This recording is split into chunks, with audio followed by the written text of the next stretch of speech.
Commercial vehicle को लगना ही चाहिए, लेकिन जो परिवार के लोग घूमते हैं उनको जरूर हमारी सरकार रिलैक्स देने का काम करेगी। कहीं कोई दिक्कत नहीं है, टोल टैक्स पर कोई कंफ्यूजन नहीं है। भारत सरकार के मानक है। बिहार सरकार ने अपने तरफ से जो प्राइवेट गाड़ियां होगी उस पर किसी तरह का टोल टैक्स नहीं लगेगा, लेकिन जो कमर्शियल गाड़ी होगी उससे ही टैक्स लेने का काम किया जाए। न्यूज़ फॉर नेशन पर आपका स्वागत है और मैं हूं आपके साथ प्रार्थना। बिहार में कुछ दिनों से एक खबर जो है काफी ज्यादा चर्चे में, और वो खबर है टोल टैक्स वसूलने की।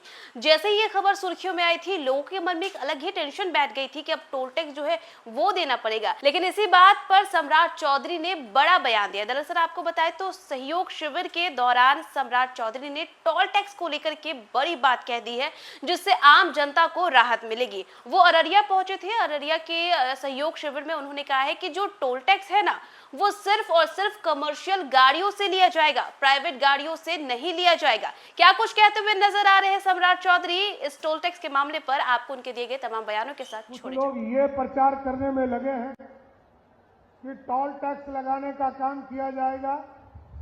टोल टैक्स तो कमर्शियल व्हीकल को लगना ही चाहिए, लेकिन जो परिवार के लोग घूमते हैं उनको जरूर हमारी सरकार रिलैक्स देने का काम करेगी। कहीं कोई दिक्कत नहीं है, टोल टैक्स पर कोई कंफ्यूजन नहीं है। भारत सरकार के मानक है। बिहार सरकार ने अपने तरफ से जो प्राइवेट गाड़ियां होगी उस पर किसी तरह का टोल टैक्स नहीं लगेगा, लेकिन जो कमर्शियल गाड़ी होगी उससे ही टैक्स लेने का काम किया जाए। इसलिए साथियों, आज सहयोग शिविर में आपके बीच कि बिहार में शिक्षा कैसे बढ़ेगा, हर प्रखंड में डिग्री कॉलेज कैसे खुलेगा, हर प्रखंड में मॉडल स्कूल कैसे खुलेगा, इसकी पूरी व्यवस्था हम लोगों ने कर दिया है।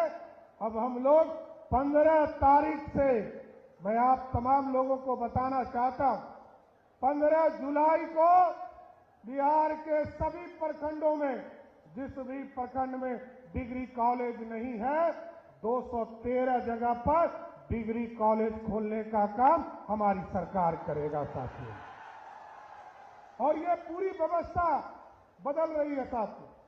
अब हम लोगों ने कहा है कि ये जो हमारे मॉडल स्कूल बनेंगे, यहाँ पर हम कोचिंग की भी व्यवस्था करेंगे। हमारे बच्चे वहाँ कैसे पढ़ सकते हैं, उनको नीट करने के लिए, तैयारी करने के लिए पूर्णिया जाना पड़ता है, यहाँ से पटना जाना पड़ता है, यहाँ से सिल्लीगुड़ी जाना पड़ता है। अब ऐसी व्यवस्था खड़ा करेंगे कि आपके गांव में जो हाई स्कूल है, उस हाई स्कूल में भी कोचिंग देने का काम हमारी सरकार करेगा साथियों। कहीं उसको जाने की जरूरत नहीं।